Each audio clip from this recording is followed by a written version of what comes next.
So today I'm going to do what I think is the last of my series on children's literature classics and books and their relation or relatability to Holy Scripture.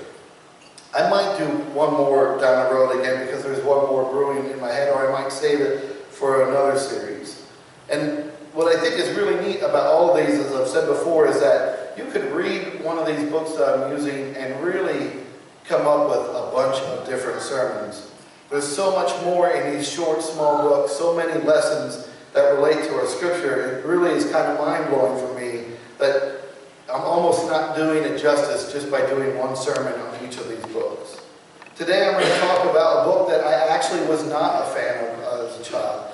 I didn't like Dr. Seuss books as a kid. Maybe I'm the only one. I don't know why even, but they kind of weirded me out.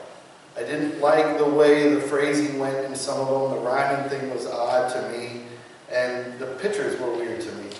As I've grown, I've kind of changed a little bit away from that. I think 2 years ago when the high school did Seussical the Musical, and I saw my daughter performing in it, it certainly helped me come to terms with Dr. Seuss a little bit better. Last year when we showed the movie How the Grinch Stole Christmas here at the church, I really watched it for the first time. The movie is different than the book, of course, but I learned some lessons in watching it. And so I did a little research, and there are a lot of sermons on this book, How the Grinch Stole Christmas. Jesus isn't mentioned in this book, except for in the word Christmas, of course. There's no talk of religion really in the book, but it has some very valuable lessons. And not only does it have a good lesson, it reminds me a lot about this story today of Herod. One of the ones that we often skip over at Christmas time. And so if we skip over the story at Christmas time, maybe now is a good time to talk about it. Here's what is cool about this story. In case you haven't read it yet, I'm going to give you a little bit of a spoiler alert. The primary problem that we find out is that the Grinch had a heart that was too small. And we also discover that the way to fix this problem is for his heart to grow bigger. It seems simple enough, especially when we were children reading this book, and we figure out how his heart grows bigger in the book. And perhaps it's much simpler than what we often realize for these things to happen. We think it might be hard to take someone who we see as a bad person and make them better, or to make their heart not be as cynical or a little more loving in the world. I don't think it's as complicated as we often make it. Recently I've heard the words, evil is evil and you just can't fix it. I'm not sure all the time. And that's the best answer I can give it. I know that evil exists. I know there are evil people, but I've also seen tremendous change in people labeled with that in their lives. I haven't yet experienced a lot of that with them to the degree that at which I'm learning in seminary now and researching for a project. But I know it does happen. I don't know how we determine when it's going to and when it's not. So this lesson seems simple enough to make small hearts grow bigger. And there's ways to do that. There's ways our church does that all the time. We have to take the responsibility to help those hearts grow bigger, just as happens in the movie. You don't really see it in the book, but in the movie, one of the children of the village, who Kathleen actually played in the musical, helps the Grinch's heart grow bigger and helps the community help him with that. In the end, though, here's the really funny thing. It doesn't matter or that the Grinch's heart grew bigger. Or maybe it doesn't matter as much as we think. I heard a line in a story recently on the show, I can't remember the name of the show, it's a sitcom now, but in the one with Sheldon and all the smart scientists. Big Bang Theory. Why? That just escaped me. Sheldon realizes from his girlfriend that in the movie Indiana Jones and Raiders of the Lost Ark, the story doesn't change if you remove Indiana Jones. Isn't that odd? The movie is called Indiana Jones and Raiders of the Lost Ark, and in order to exact some revenge on him, she explains to him that Indiana Jones could have not been a part of that story at all, and in the end, the thing that happens at the end of the movie would have still happened with or without him. It shocks him and changes him, but yet there's a message to Indiana Jones's life. And even in this story, in The Grinch Who Stole Christmas, or How the Grinch Stole Christmas, the change of his heart doesn't really matter, because the community automatically responds to it when he steals their Christmas in the right way. They knew to join together and sing or offer their praise. How did they know this? I think perhaps, probably, things happen to our communities all the time, and organizations like churches teach our communities the patterns of how to respond. Just like I think we're doing a really excellent job in our community now. The Grinch couldn't stand the happiness of others. It reminds me of folks we all know that seemingly have everything that we often think brings happiness. They have lots of money and fame and power and so on. But for some reason they do things to thwart others finding happiness, or even to be able to achieve another level of success in their lives. They thwart the attempts of others with so much less than them to achieve any happiness and improvement in their life. I'm not sure why people do this, but I see it all the time. I see it at all levels, not just in politics or Hollywood or business, but also in our community as well. Maybe it's because deep down it is the one thing they don't really have and can't buy with all they have. That ability to be happy when you have so little. To be honest, I used to get really angry at those people. But now I kind of feel really bad for them. Because I have that one thing that money can't buy. I've learned it by not having much at times in my life, or feeling that things were just on and on, piling on top of myself, and yet I was able to discover and find happiness, mostly through my faith. I feel so bad for those who are poor in spirit. We've all been there. I've been there myself. We've all wondered why God was doing this thing, even though maybe it wasn't God at all, or why these things were happening to me in my life. And it makes us angry that others have the things that we don't have. Things get really in perspective sometimes in life. Just last night I was sitting in O'Neill's and having a drink and a bite to eat with two dear friends of mine now, Sharon and Ed Morgan, who, as you know, lost their son. As we were eating, Karen Soper walked in with her son, who recently lost her son. And there I sat in between those two families who both tragically lost a child. And for a minute I thought, wow, this is a weird position for me to be in. I had officiated both of their funerals. But that was only for like this much, until I realized what they must be feeling, because I know they know each other, and I know they know the pain that they are feeling. Money can't buy those things.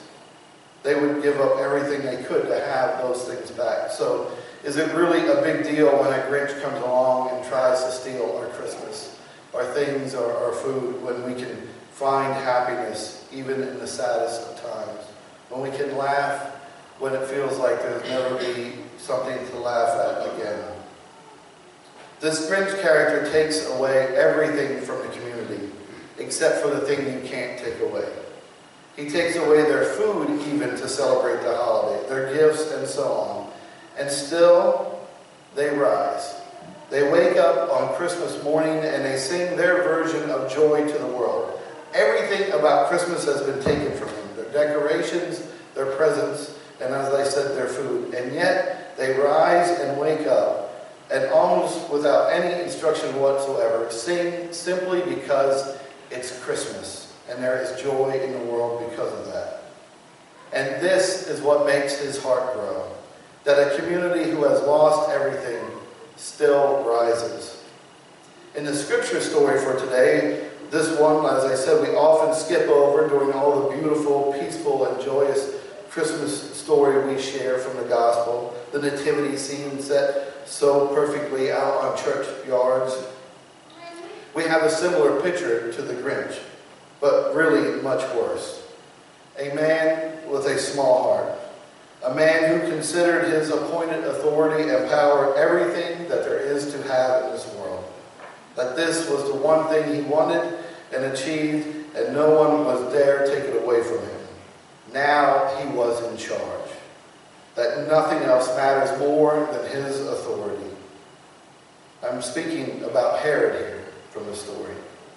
I mean, Herod even killed his own sons and other family members at the thought that they might seek his power.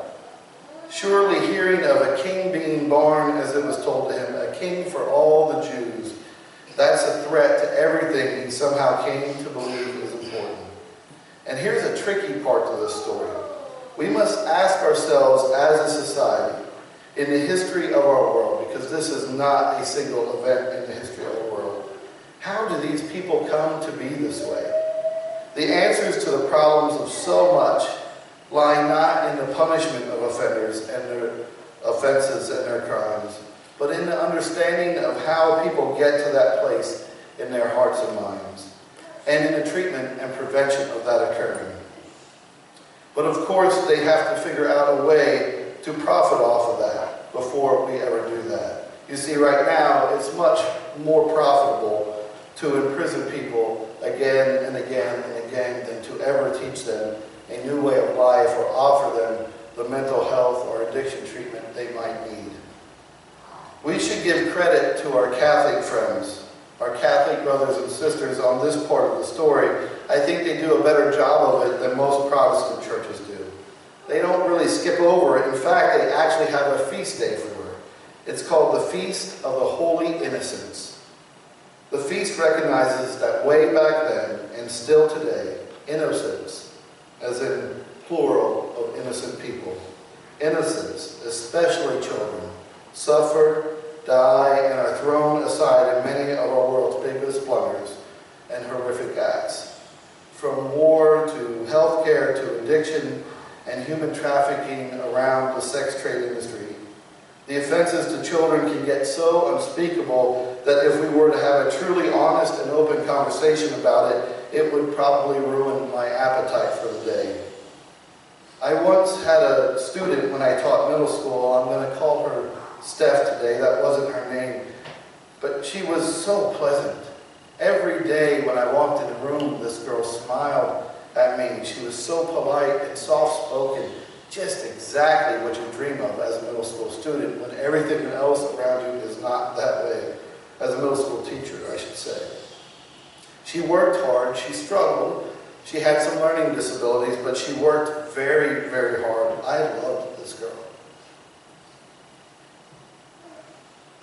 No, okay, there we go, got it. I remember sitting in a meeting for her IEP review, and I discovered things about her in that meeting that I had not known. Steph had in her life, now she was a 7th grade student at this time, been raped and abused by her mother's boyfriend more than one time throughout her mother's relationship with this man. Her birth mother knew this was occurring and did not stop it. And so she was in foster care at that time. This child looked at me and smiled every day. I don't know how you do that. I don't know how a girl that age ever looks at a man again and smiles. But she did. Her joy was not stolen, mostly because someone helped her to find it again. And hopefully this day, though I don't know where she is living a peaceful life, whole again, or as whole as she can be, and is not going down the same path of whatever had put her mother on the path she was on. Because the sad fact is, that's how these things happen. Abusers are often abused. Rapists have often experienced things in their life that we wouldn't fathom or understand. That is not to justify their actions or that they should not have punishment or restitution at all. But when you look into these cases of bad people doing bad things, most, if not the wide majority of the time, they have come from a background where they themselves were victims as well. And that's where we have to do the work, to help those people who are born with small hearts because of their situations get bigger hearts along the way. So back to the scripture story, because that's a little bit easier for me to talk about than to talk about Steph. It's a long time ago that this happened. Herod is seeking to hold on to power, and the similarities of this story, by the way, whoever wrote Matthew and this account, it has a lot in common with the same story of Moses and Pharaoh. As I said, this is something that continues to happen in our world and likely will again. Herod wants to make sure that he can maintain his power, so he seeks to gain information about this new king so that he could kill him. When he only gets limited information, thanks to the change of travel plans from the wise men, they knew he was up to something, and so they did not go back to him. He puts out an order to kill every child under the age of 2 in Bethlehem. Something landed on me this morning as I was reviewing this. When I first wrote it, I wrote every male child. But the scripture doesn't say every male child. I assumed that Herod surely would have only killed the male children because they're the ones who could become a king. But the scripture says every child under the age of 2. He went that far. Every single one murdered in Bethlehem. I don't know what the population of Bethlehem was about that time. I know it was not a small town. This should really shock us. This is the side to the Christmas story we often forget, so maybe it's good we're telling it in August. But then again, if we really look at the realities of the world, what we do to children in mass in our world these days really isn't as far a cry of it from what we'd like to believe. From the ability to sentence a child to prison for life. Pennsylvania is one of the few states that still does that. You can be convicted as a juvenile in Pennsylvania and convicted to jail for the rest of your life. There's details to that I'm not an expert on, but I do know we're one of the few states that still does it, despite some of the progresses we've made. To the school to prison pipeline. Often in schools, people see the showing up of a resource officer as such a wonderful thing to occur, and it generally can be, but in certain communities, when that happens, what that means is that a fight between 2 young men that in our day and age as adults would have been handled by the principals now means that somebody's going to juvie. Somebody's going to court, and thousands of dollars of lawyer expenses and everything else will happen because now there was a law enforcement officer present to break up this fight, and they have certain things they are required to do. It's not their fault when you put them in that position. So 2 boys getting in the fight, which would have led to a sit-down with the principal, or in my day it was really Colonel Doak in the school, now leads to financial devastation for a family. We should be mindful of that in our own community. There's so much good that can happen from those things, but this is a small part of what is known as the school to prison pipeline. There's stories in the South from retired teachers that will tell you, though there's no documentation of this, but I've heard this story at least a half a dozen times, that back in the day, they would get these surveys from the states to be asked how many of their children, and it was primarily for 3rd grade teachers, how many of their children were reading on the 3rd grade level. You see, that's how they used to decide, according to what they were told, how big to build the next prison. That they could tell, they thought they could tell from this amount of children who could read on the 3rd grade level, how many people would one day end up in prison. So is the answer to build the bigger prisons, or is the answer to help kids read more, if that's really the solution? It's odd to me how we try to find these things. It seems as if instead of preventing the Grinch from doing these things and helping his heart get bigger, we actually just add to their anger and create more Grinches in the world. Simply reading to children more, simply making sure children get a better education will absolutely cut down on the prison population in our country. Our country has 5% of the world's population. 5% of the world are Americans. 25% of the people who are in prison are Americans. We have a long way to go in that. Here's the part of the story that we often leave out, and just in case you haven't gotten it yet in your life, and I'm sure you've seen it. People will try to do good things. A Jesus was born. and people will fight that. They will say to someone who wants to do prison reform that that's a crazy idea, that criminals should go to jail, though reform rarely involves a lack of punishment or restitution, rather than looking for a better solution. I'm learning now about a woman here in Pennsylvania who at first was forbidden from going to do work in a jail and eventually ended up changing the entire system in Pennsylvania and forming a great relationship. I'll tell you more about that down the road.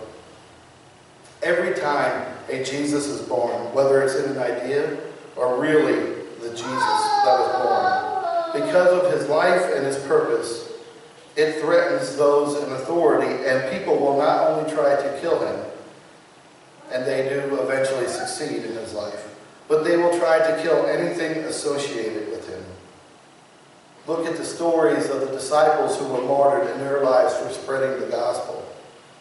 Anytime a good idea that will bring more love in the world shows up, if it challenges authority, you can mark my words, authority will say something bad about it. In fact, I've learned to listen that when those in authority are speaking poorly of a new thing, I might want to pay attention to it. There just might be something there. And yet, everything truly associated with Jesus still rises, just like those in the Whoville. Because as a faith, we have learned to do this. We have patterned ourselves to get up and sing our praises and joys no matter what happens. That's not easy to do. In the case in our scripture story, perhaps thousands of babies are murdered, and yet a faith rises out of this event of Jesus' birth that has changed the world. No birth in this world has brought more change than the birth of Jesus Christ. Though we now know this other part to the story. Jesus escapes. His holy family, the holy family of Joseph, Mary, and Jesus, go to Egypt. Both of these stories are an attempt, both the Grinch and in Jesus, in both of these stories, there's an attempt to stop the good news. An attempt to stop hope for others in this world. Still something we experience today. But how does our community of faith respond to knowing that this is going to happen again? Surely someone will come along to squash a good idea or a movement we try to do as Christians or as a church or as individuals. Yes, this happened. It happened in Scripture, it happened in our children's story. We tell kids and it will likely happen again. Maybe both of them are valuable to teach them how to prepare for this. We respond, I think, with what we know as our responsibility. You see, the same gentleman I was talking to the children about with his grandmother goes on to talk about a moment in Vietnam where they were overcome, or being overcome. It was 20-1, and the message that came across the radio was, there's nothing we can do for you because of the fog, and you're all going to die. It was those words that were said to them. Not exactly what you usually send across the radio. They said the only possible thing they could do was drop bombs to just take out the whole entire hill, and then this unit could go off the backside. But some people would have to remain behind so that they would slow down the enemy so the others could escape. So they could prevent a flanking move from the enemy. And so this gentleman, along with his squad, were those people. The sergeant automatically came to him and said, "We're doing this." And he said, "I don't want to do this. Why does it have to be us?" And the sergeant said, "It's our responsibility." That responsibility has two words: response and ability. Once you know you have the abilities to fix something or to make something better, it is your response that makes all the difference. In that case, their squad had the ability to be those 5 guys to slow them down. It was their response that would make all the difference, and did. It is our responsibility as a church and as a world to recognize our abilities as well and to respond. I think we do this when we recognize that every family is a holy family. Maybe you missed it along the way as being a part of this church, but let me list some of those that we've recognized as holy families recently. There's the Colon family who lost everything in Puerto Rico, including their child before they moved here. and we have helped to set them on a better path. We recognize them, though they only visited with us one time, that they too are a holy family, and they are better off for it. I hear from them on a regular basis. We recognize that Gina Hyman and her family are a holy family, and so we make some pork barbecue to help them maintain some semblance of a normal life. Several families that have been affected by fire have been helped by this congregation, and more recently those by flood. We've helped families of the addicted, and just last week by selling hot dogs, we've helped families of the incarcerated. You might have thought you were getting a cheap lunch, but what you were really doing is helping to change the world for people and break the patterns and cycles that have existed for generations. Because of the funds we'll help provide, someone's going to go into prison and speak the gospel that we speak, not just once, but work with them day in and day out so that they too can have their hearts grow bigger. Because you bought a hot dog and a soda and a bag of chips. Maybe we tricked you into doing some of that, but that's okay. We recognize our abilities and we respond. Not just because we can, not just because Jesus says so, but mostly because we know it is our responsibility to care for our brothers and sisters. Not because we're higher than them or better than them or have more than them. We might even have less than some of them. But they need our help, and they are our brothers and sisters. My friends, we are gifted in this church with a tremendous amount of abilities. It blows my mind what I see almost on a weekly basis. The good that comes out of this place, especially when I least expect it. I believe that we will continue to recognize our abilities and respond to it accordingly.